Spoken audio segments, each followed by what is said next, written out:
Hello and welcome to Caucus Training. I'd like to review a little bit about what caucus is and what we're doing. A caucus is simply a series of neighbors getting together clear across the state to openly discuss candidates and to openly vote for the delegates that will be representing them. It's where Democrats come together of like minds, and this is a gathering unlike any other because in coming together, it's our opportunity to take back our state, to take back our party, to take back our country. When we do come together, we have this opportunity to express our opinions and to have a lot of discourse. And this is an exciting time because actually what this is a grassroots opportunity. We are going to be offering opinions and resolutions that we hope will be adopted by our county platform. An example of a resolution that might have been adopted at the county platform was our recent legalization of civil unions. And that was Coloradoans showing that we believe in equality for all and not just for some. So this is a grassroots opportunity for voters to come together. It is the bottom dictating to the top rather than being directed from the top or from some closed-door boardroom. Historically, we've been electing delegates through a caucus since the early English colonies, even before the American Revolution. There are 13 states that hold a caucus, and Colorado is one, with Iowa being the first. So here's what's happening, or here's what will be happening. We hold our caucus on March the 4th, and then within 25 days later, we will be having a county assembly where we will be electing delegates to go to the state. Then on April the 12th, we hold a state assembly where we elect our delegates. If it were a presidential year, we would be electing our delegates to go to the national convention. This one is not an election year, not a presidential year, so we will simply be getting our candidate on the ballot at the state assembly. So I'd like to sort of review to you what really does happen.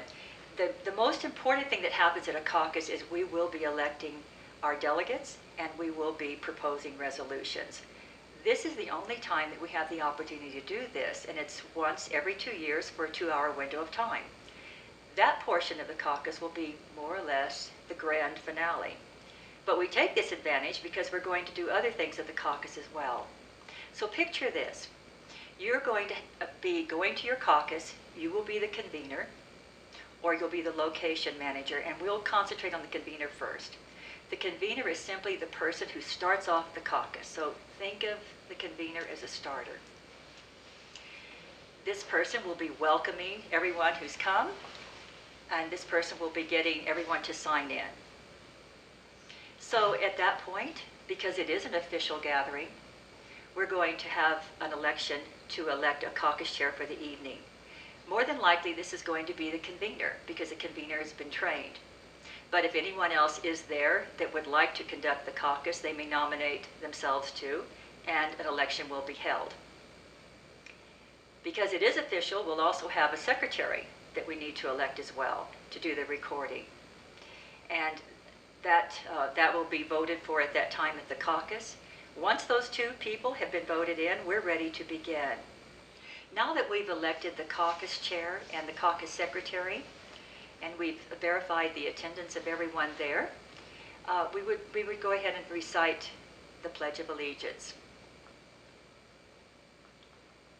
In addition to running the caucus, it's very important to talk about the caucus rules. Most people don't want to have the long rules read to them, but basically we would recite what those rules were, what we're here to do, how it's going to be performed. And if the voters there say it's okay to waive reading the rules, we will go ahead and do so, but we leave them out at all times for them to be able to access this information. In addition, the caucus is an expense that is borne by the county party. And because it is, we ask at this time that a buck bag be passed along to the voters to make a contribution.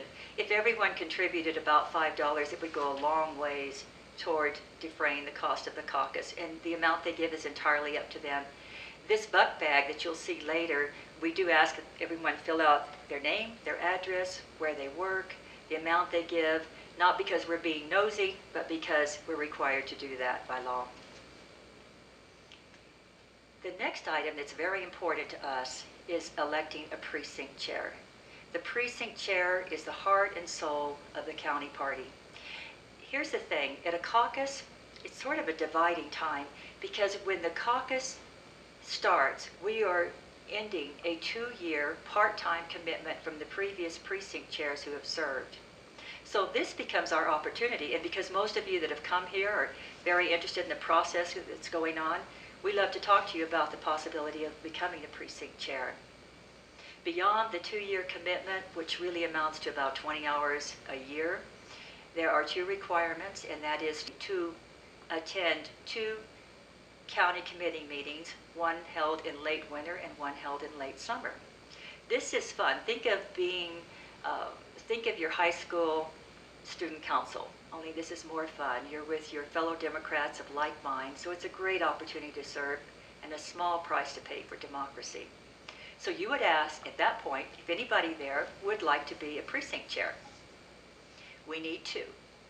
And if we're so fortunate that more than 2 people want to sign up, which we would then vote on, then we would be glad to have anyone and everyone help as neighborhood action team for when it's time to get out the vote.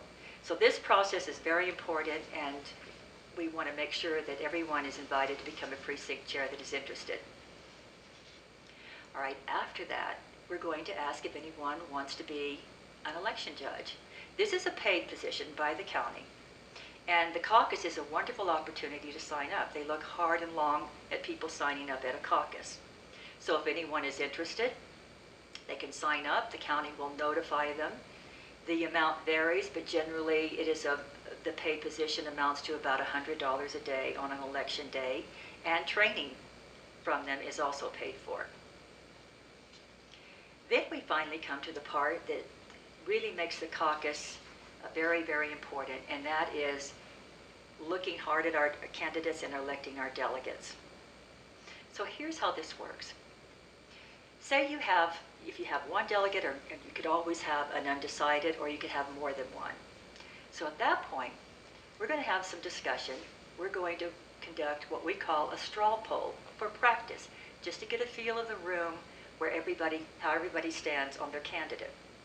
Now, a candidate needs to have 15% in order to get any delegates at all. So we want to make sure that they had at least 15. We will find that out in a straw poll.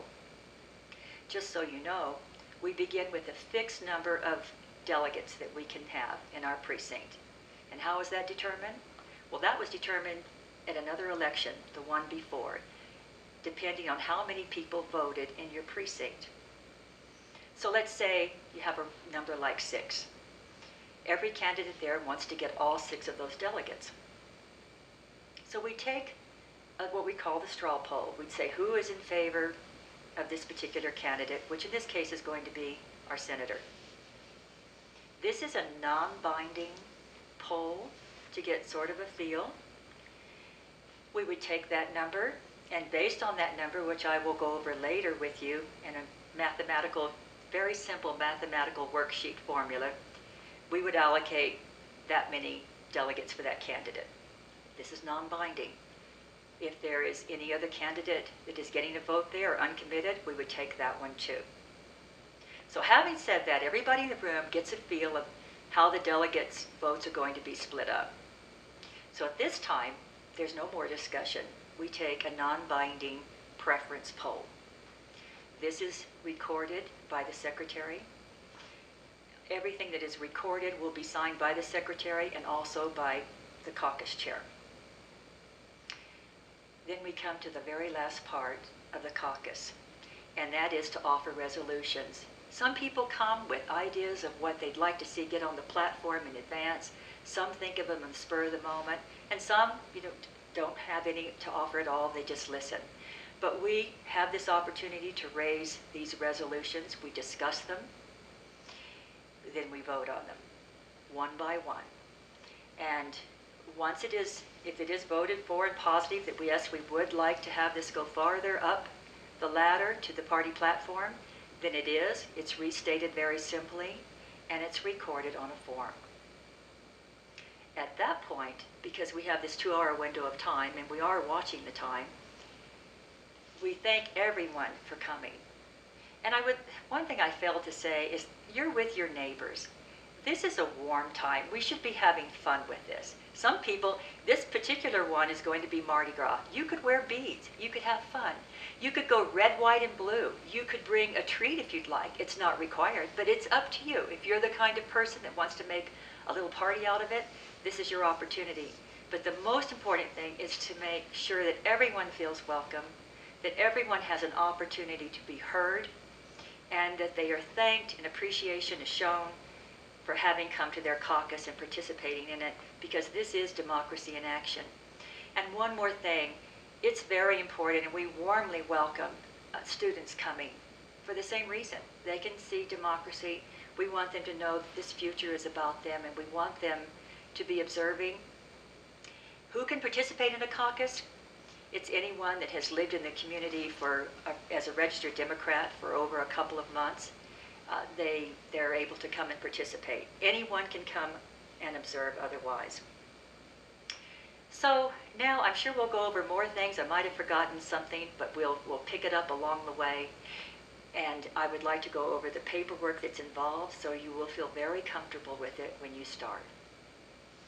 All right, let's go over the paperwork. This is the nuts and bolts of what we'll be doing at the caucus. I'd like to point out to you that the caucus for this year are going to be held in a school. There are 46 locations, and at every location we're going to have a location manager. That individual is going to pick up all the paperwork that is going to be needed that will be distributed to you probably the night before.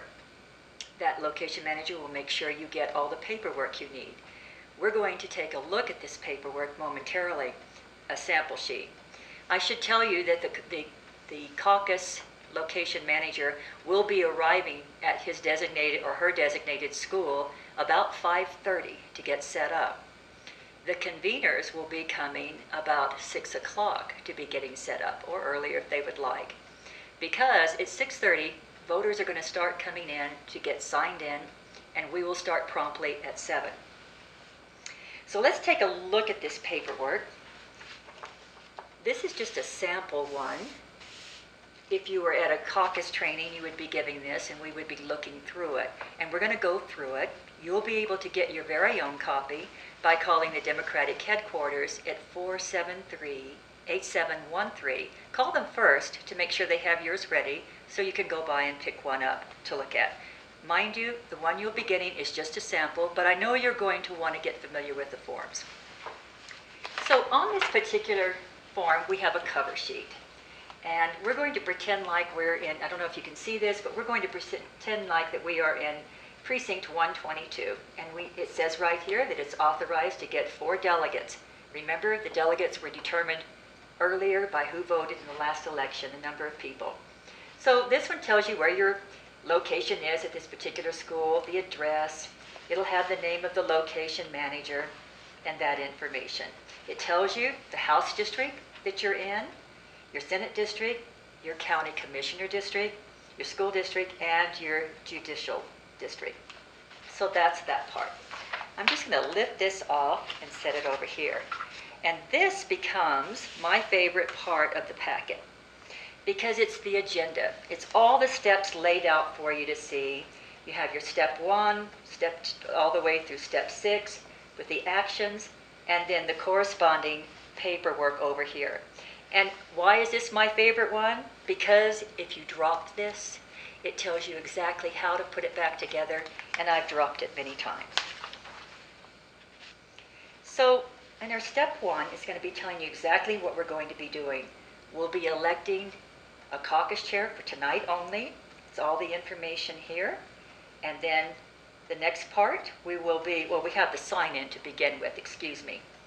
The sign-in is going to be like a ream of paper. It looks like a typical voter sign-in where they will find their name and sign in. So we're going to be electing the caucus chair, then we'll be electing the caucus secretary, verifying our attendance. Okay, let's take that back over here. This particular form is what you will give to the secretary. This secretary will hold on to this form for the duration of the caucus because he or she will be recording who was elected for the caucus chair, who was elected for the caucus secretary. You can see here, this is the vote tally, so many for, so many against. And then later on, they'll be recording other things, such as who got elected for the precinct chair, then the tally for the preference toll, the tally for the presidential, or not presidential, but the senatorial preference poll, because this is a midterm, and this will be for the senator. So this will be all the information here. This particular form is probably one that you won't see, but you could see. Let's say, for instance, someone shows up to vote or to come to the caucus, and their name isn't on the register of that they'll be looking for. Now, more than likely this happens, they're just simply at the wrong location. And it will be the location manager's job to find out where they belong. The location manager can find that out easily by calling the Democratic office. And if it's just a situation where they're at the wrong location, that person will be rerouted. However, if they insist that they know they belong here, then we're going to have them sign this affirmation of eligibility. And it will be brought to you as a convener, and you'll accept it, and you'll welcome them. So then we come to step 2. That's the part where we say our Pledge of Allegiance, we read the caucus rules, and these are the caucus rules, we have them sitting out on the table at all times. It's a 2-sided page. Basically, you're going to tell people what's in it, give them the opportunity. Do you really want it? Do you want it read word for word, or are you all willing to accept it? They'll take a vote. They're going to accept it. All right. Now in step 2, this just tells you it's time at this point to say the Pledge of Allegiance. You've already talked about the caucus rules, and you're going to be taking this opportunity to talk about a precinct chair. And by the way, here's a form here we'd like to have this laying out on the table as well.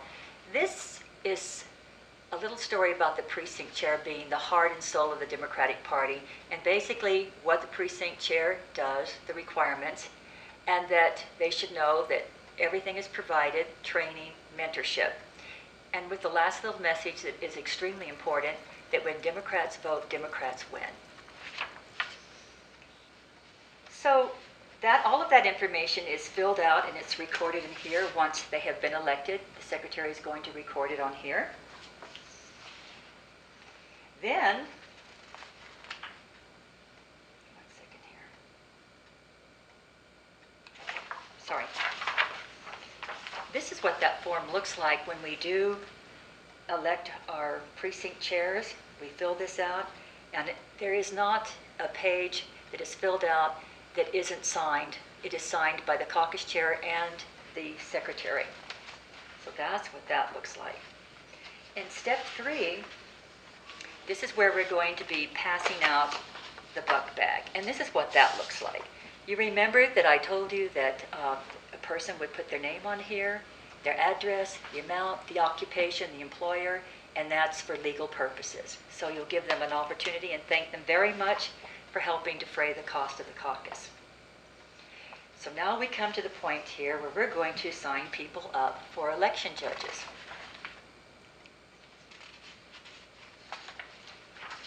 Here's this little information, nice little call. We need your help, and some information on becoming an election judge and the responsibilities and the compensation.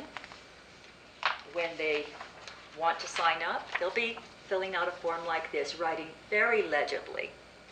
It too will be signed by the caucus chair and the caucus secretary, and eventually by the Democratic county chairperson, and that will be submitted to the county. In step 4, we get to the real nuts and bolts of why we're really here and where we can't do this at any other time. We're going to be conducting the straw poll, which is non-binding. And then we'll be conducting the preference poll, which is binding. After we do that, we're going to be determining the delegate numbers, who gets them and how much. So you remember I said there was a little mathematical worksheet that we used?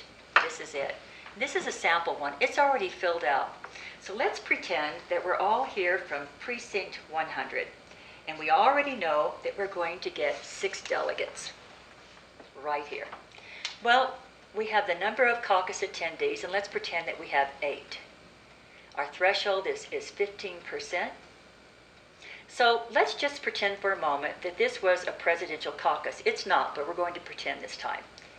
And our candidate is Barack Obama, and we have some people that will be undecided. So when we took our vote in this fictional voting, this straw poll, Barack Obama got 5 out of the 8 people attending. 5 people voted for him. And how many delegates were we allocated? Well, it was 6. So in this formula, we take our 5 that voted for him and we multiply it by the number of delegates that were allocated. In this case, it was 6. So that gives us a subtotal of 30, and then we divide that by the number of attendees. That came out to be 3.75 for Barack Obama. For the undecided, there were 3 people who said, we're just not sure. We take that number, we multiply it again by the number of delegates that were allocated, which was 6, giving us 18. We divide that by the number of 8 attendees, and that number becomes 2.25. So we have whole numbers, and then fractional numbers. So then we take a closer look at that, and there's 3 whole numbers, and then 3/4. We allocate an extra 1 because we're rounding it off. So he gets a total of 4 delegates from this particular precinct. The undecided had 2.25, that's 2 whole numbers, with less than 50%, so we round that down to 2. We add those up, and that comes to 8 again. So that's how our mathematical formula is done, and our recording secretary will put all this information on this sheet too. You know, I told you that we have 46 locations. At every location, you might have a number of precincts there. You could have 1, you could have 9, and you will have the location manager overseeing them. You could be in the same room, or you could be in various classrooms. More than likely, you will be in the same room, but that will be determined after you get there. So, we've done the mathematical piece, and now we want to elect our delegates. So we ask anyone of those numbers that were allocated, who would like to be a delegate? If there are more people that want to be a delegate than they are delegate numbers, then we take a vote. Once that's determined, we start recording. Has their name, their address, their zip code, phone, email, that type of information here. We're getting closer. Once you have been elected as a delegate or anyone else, you receive this official call. It's just a 1-page item that you're given. More information will be given later about that. But the secretary will make sure that your name is printed on here. You get to sign it. This is very official. It's called the Confirmation of Receipt for Official Call, El Paso County Democratic Party, Convention and Assembly. Later, you're going to be notified because you will be going then to the March 22nd Assembly, which is going to be happening or occurring at UCCS. You would be signing in at 11 for pre-registration, and the actual assembly begins at 9. There are also 2 other opportunities where you can pre-register, and that would be on the Wednesday, Thursday, and Friday, and the Democratic office will be glad to give you the times that you could come in. You could call 473-8713 to get pre-registered for that. There's free parking that day also at UCCS. So step 5, we come to the part of our resolution. It has to be in writing. It must be proposed by a caucus participant, not an observer. And if passed, it will proceed to the county convention for consideration. And if continually passed, it might become part of the state platform. It may be discussed briefly. So here's how this works. If the county platform is hearing a recurring theme over and over and over, they take it seriously, and this is why the resolution is so important. You'll vote on it, and if it's passed, it will be put on this yellow sheet coming up right now, and sometimes it can be even previously typewritten concisely, which is nice, can be attached. So So for every resolution that's offered, we'll have one of these filled out. And again, it's going to be signed by the two elected officials, the caucus chair and the caucus secretary. At this point, we come to the last step, step 6 of your agenda, where we thank everyone for coming. The caucus chair and the caucus secretary, after everyone has left, will double check all of their paperwork. They're going to make sure that it's done completely. Now, then they'll gather up all of their materials and they'll take it to the location manager. You mustn't leave before the location manager checks everything, because the location manager has to double check it all too. And if you missed a signature somewhere along the line, you'll be able to rectify it at that particular point. For location managers, all of this information will be recorded. You'll have your own sheet that's filled out. You'll call in that data to the Democratic Party at the main number 473-8713. And then either that night or early in the morning, as per your instructions, you'll take all of that information back so it can be recorded officially. Before all of that happens, we have this last page, and this is basically a checkoff page. It shows what you should be turning in.